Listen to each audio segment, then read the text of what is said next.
Olá, pessoal, tudo bem? Vamos para a nossa aula 2 de interpretação de texto, constante, então, da nossa semana 18, né?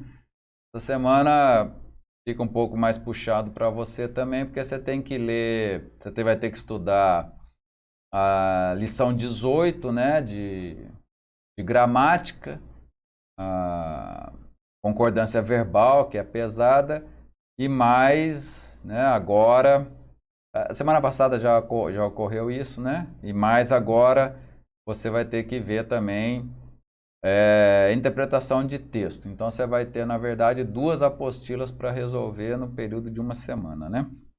Mas interpretação de texto normalmente não vai ser muito pesado, né? Bom, hoje nós vamos ver discurso direto e indireto. Vamos lá. Interpretação de texto, lição 2, curso de elementos da comunicação. Aqui só conhecimento, gente.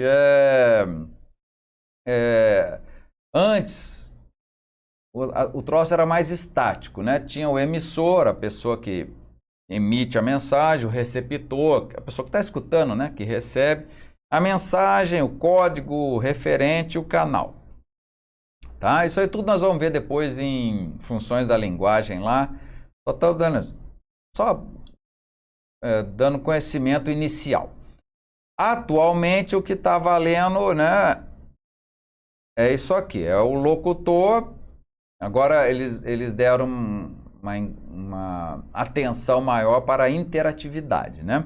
Tem o locutor, que é o que fala, o locutário, que é o que ouve. Então veja que um fala e responde, o outro ouve e responde, e tem a interlocução, que é o diálogo. Então é o locutor, locutário e interlocução. Mas você vê muito ainda emissor, receptor, né? Mensagem, código, referente, canal, tudo normal, não, né? É só conhecimento aí, tá? Bom, antes de entrarmos nos tipos de discurso, né? A gente precisa de um mínimo conhecimentozinho aí para a gente ver onde é que eles ocorrem mais. Então, o tipo de texto que traz, né, esses discursos direto e indireto, na maioria dos casos, é a narração.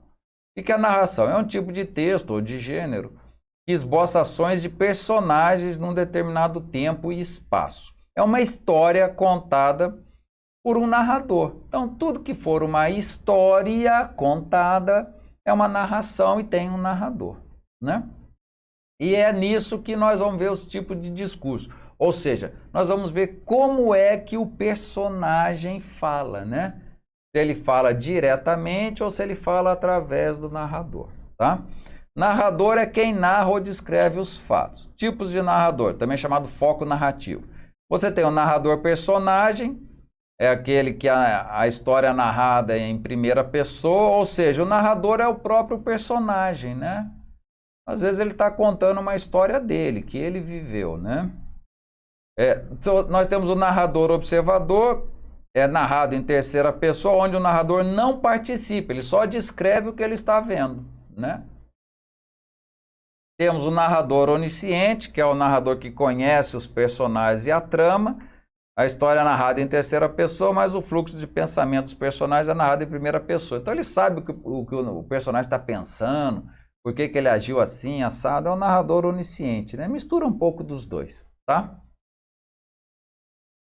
Bom, tudo isso para que a gente acabe chegando aí no discurso. Então o que é discurso? É a transmissão ou referência que o narrador faz da fala do personagem, né? Da fala ou do pensamento dos personagens. O discurso pode ser direto, indireto ou ainda o indireto livre, né? São esses 3 que a gente tem que saber, basicamente. O direto, indireto e o indireto livre, né? Bom, discurso direto. O discurso é direto quando são os personagens que falam. Ou seja, discurso direto é a fala saindo da boca da personagem, tá? O narrador interrompe a história, né? E cede a palavra para o personagem, né? Por exemplo, por que veio tão tarde? Perguntou-lhe Sofia. Então, isso aqui, ó, saiu da boca da Sofia exatamente desse jeito. Por que veio tão tarde? Foi exatamente o que Sofia falou. Então, isso é o discurso direto. Tudo bem? Discurso indireto ocorre quando não há diálogo, quando o narrador não põe as personagens a falar diretamente, mas ele se faz intérprete.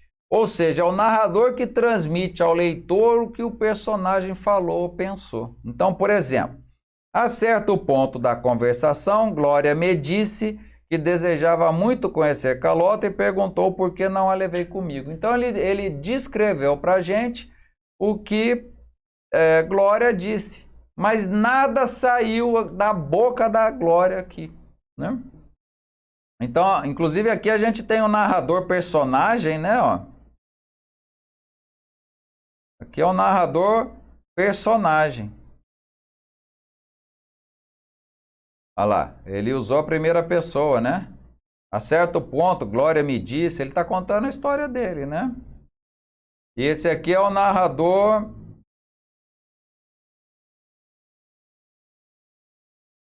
observador. Mas isso não interessa agora, ele está contando o que ele viu, né? Perguntou-lhe Sofia, logo que apareceu a porta do jardim. Então ele não está contando a história dele, ele está narrando, ele está contando uma história que ele está presenciando, né? Isso é uma narrativa, né? Um conto de uma história, tá bom? Então, gente, discurso direto sai da boca do personagem, né? Normalmente até com travessão ali, né? E o indireto é o narrador dizendo o que o personagem falou. Ah, fulano falou isso, falou aquilo. Ah, o Beltrano respondeu isso. Então é indireto. Ele não coloca o fulano e o Beltrano conversando diretamente, tá? E o discurso indireto livre? É a terceira modalidade de técnica narrativa resultante da mistura do discurso direto e indireto. É uma espécie de monólogo interior. Ó. Isso é o forte para você identificar um discurso indireto livre. É o personagem conversando com ele mesmo. Isso é que vai chamar a sua atenção para um discurso indireto livre, tá? É um monólogo interior das personagens, mas expresso pelo narrador, que interrompe a narrativa para inserir reflexões, né, ou pensamentos das personagens. Ou seja, personagem monólogo interior, ele está pensando e conversando com ele mesmo, né? Vou ler essa historinha para vocês aqui rapidinho. Então, ó, quando Eduardo ia brincar, deixava a galinha Eduarda debaixo da bacia. Então, Eduardo é um garoto, né? E Eduarda é uma galinha, né? Então, o Eduardo brincava com a Eduarda, uma galinha de estimação dele lá, e colocava a galinha debaixo, né, da bacia. Um dia o pai lhe disse que aquilo era maldade, ou seja, colocar a galinha debaixo da bacia, né? Gostaria que fizesse o mesmo com você? As galinhas também sofrem. Ó, um discurso direto, né? Ó, isso aqui saiu da boca do pai, ó. Discurso direto, né? Saiu da boca do pai, discurso direto, né? Um domingo encontrou Eduarda na mesa do almoço, pernas para o ar, assada. Eduarda foi comida entre lágrimas. Ou seja, o garoto um dia chegou para almoçar e viu a Eduarda assada lá, né? E aí o que o garoto pensou? Ele lembrou do pai dele chamando a atenção, que ele estava judiando da galinha, né? E pensou com ele mesmo. Sofrem, mas todo mundo come e ainda acha bom. Ele falou isso para o pai? Não, se falasse ia apanhar, né? Então isso é um monólogo interior, é ele pensando com ele mesmo, né? Conversando com ele mesmo. Isso te dá o discurso indireto livre, tá? Bom, passagens do discurso direto ao indireto e vice-versa, né? Nós vamos fazer um caminho aqui, o inverso é só inverter, né? Olha lá, direto. Desejo conhecer Carlota, disse-me Glória. Ó, isso aqui saiu, ó, Desejo conhecer, saiu da boca da Glória. Discurso direto. Glória me disse que desejava conhecer Carlota. Isso é o narrador contando o que a personagem falou, né? Indireto. Tudo bem? Agora, como eu mudo de um para outro? É isso que nós vamos estudar, né? Veja, ocorrem alterações de tempo verbal, de pessoa gramatical e de ponto de referência espacial. Então, muda tempo, pessoa e espaço, né? A mudança que nós vamos focar, embora na sua nota de aula há todas aí, nós vamos focar nas dos tempos verbais, tá? Ok? Que é a que mais cai na prova aí, eu tenho visto... eles pedem a forma verbal, né? Te dá, por exemplo, direto e pede como a forma verbal seria no indireto, ou vice-versa. Então, vamos lá. O verbo no presente do indicativo passa para pretérito imperfeito do indicativo. Olha lá. Não quero água, afirmou a menina. Direto. Ao passar o presente, eu passo para o pretérito imperfeito. A menina afirmou que não queria água. Então, do presente vai para o pretérito imperfeito, tá? O verbo do pretérito perfeito passa o pretérito mais que perfeito. Então, perdi meu diário, disse ele. Então, pretérito perfeito passa para pretérito mais que perfeito. Ele disse que perdera seu diário. Mas veja, eu tenho aqui um tempo composto, tá? Isso aqui chama... Esse tempo composto está no pretérito mais que perfeito, tá? Esse tempo composto está no pretérito mais que perfeito. E esse simples também, né? Então, esse simples aqui também está no pretérito mais que perfeito. Então, você pode usar os dois. Você pode usar ou tempo simples no pretérito mais que perfeito, ou tempo composto no pretérito mais que perfeito. Precisamos, então, ver o quê? Tempo composto, né? E nós vamos ver. Bom, verbo no futuro do indicativo passa a futuro do pretérito. Então, irei à escola amanhã, afirmou ele. Ele afirmou que iria à escola no dia seguinte, né? Aqui muda também, né? O amanhã vira dia seguinte, né? Tudo bem? O verbo no imperativo, ou seja, uma ordem, passa para o pretérito imperfeito do subjuntivo. Marchem, ordenou o sargento ordenou que marchássemos, né? Há outras mudanças aí na sua nota de aula, você precisa estudar e ver, lógico, mas a mais importante é a verbal que nós vamos mexer aqui. Bom, como você viu, já vamos até falar um pouquinho de verbo, né? Uma coisinha vai puxando outra e dessa forma a gente precisa iniciar verbo já, né? Já estamos falando de tempo verbal e tal. Então vamos pincelar um pouco do assunto aí, verbo, tá? Bom, tempo verbal composto. São os verbos formados com os verbos auxiliares ter e haver. Só com esses, tá? Eu só tenho tempo composto se eu tiver o verbo auxiliar ter e haver mais o particípio do verbo principal. Por exemplo, o verbo cantar no pretérito mais que perfeito tem sua forma simples em cantara. Eu cantara, tu cantaras, ele cantara, né? E sua forma composta em havia cantado. Ó, verbo haver, né? Poderia ser teria? Poderia. É verbo ter ou haver, né? Mais o particípio do verbo principal, tá bom? Então vamos ver agora a relação entre tempo simples e tempo composto. No modo indicativo, o pretérito perfeito. Na forma simples eu tenho o falei. Eu falei, tu falaste, ele falou. Nós falamos, falastes, eles falaram. E na forma composta, eu tenho falado. Esse tenho está no presente. Tá vendo, ó? Por isso que dificulta a gente acertar algumas questões na prova. Ele vai marcar o tenho falado e vai dizer para você que isso aí está no presente. Aí você vai lá, eu tenho, opa, está no presente mesmo. Não, não está. Não está.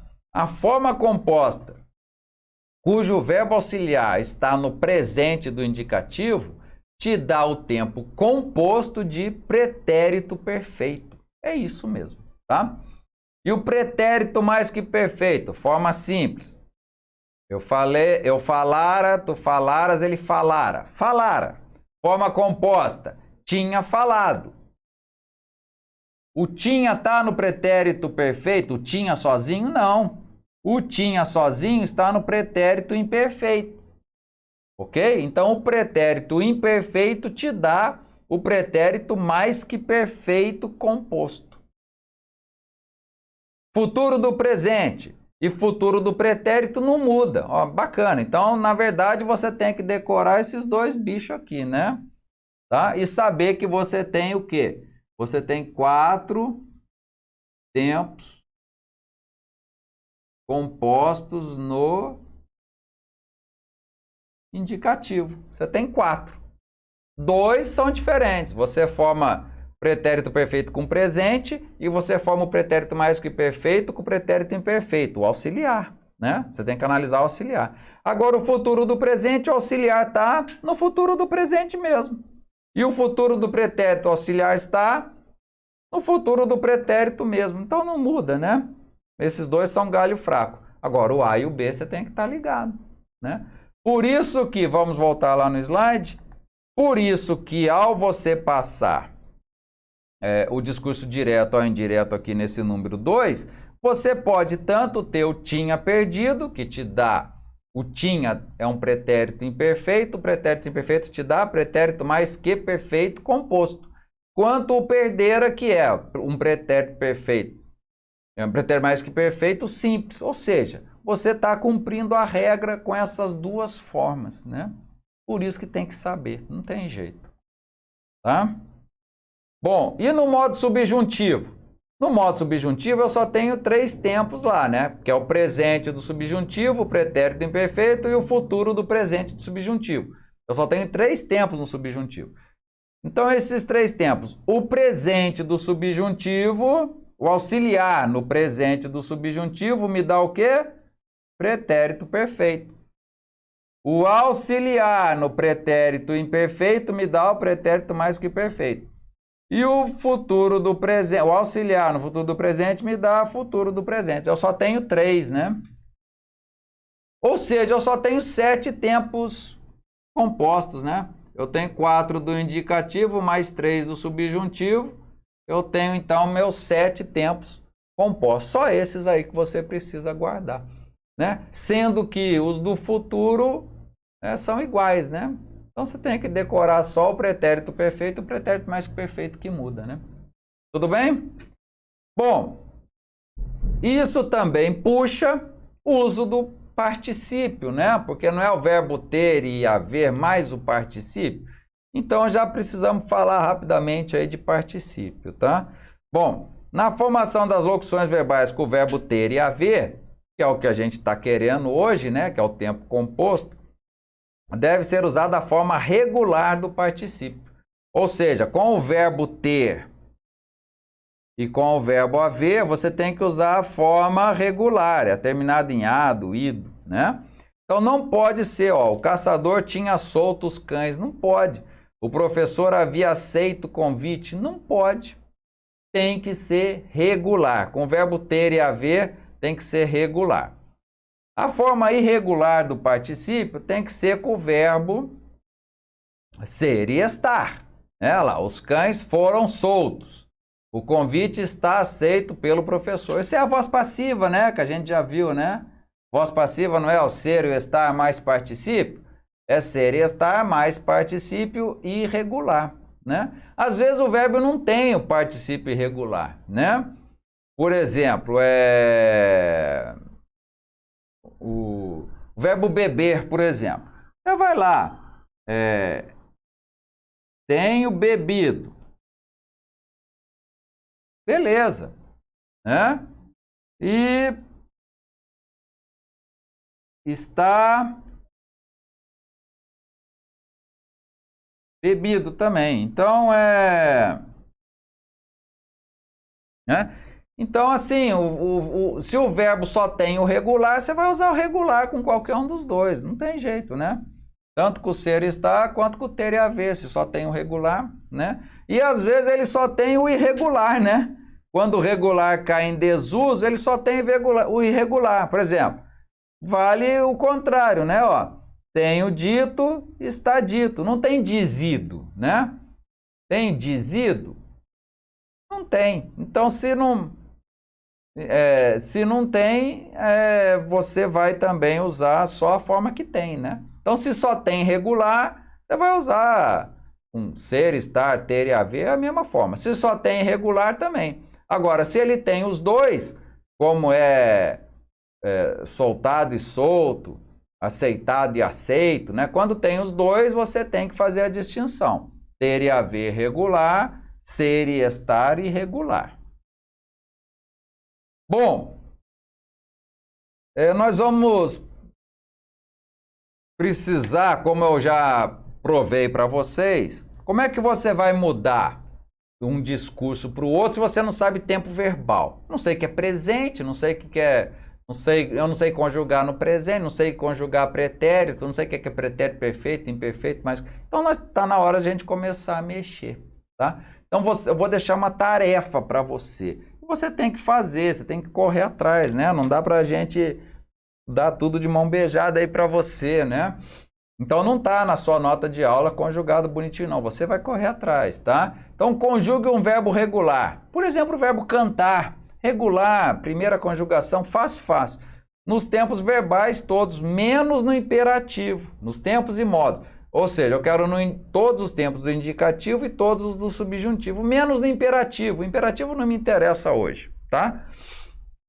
E aí você tem que buscar ligar as desinências, ou seja, os finaizinhos do verbo, com qual tempo e modo que ele está. Que eu vou te dar a dica que eu uso, né? Eu gosto muito de mostrar para vocês a forma que eu uso, a maneira que eu resolvo uma questão, né?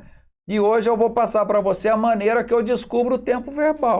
Então vamos lá, pretérito perfeito.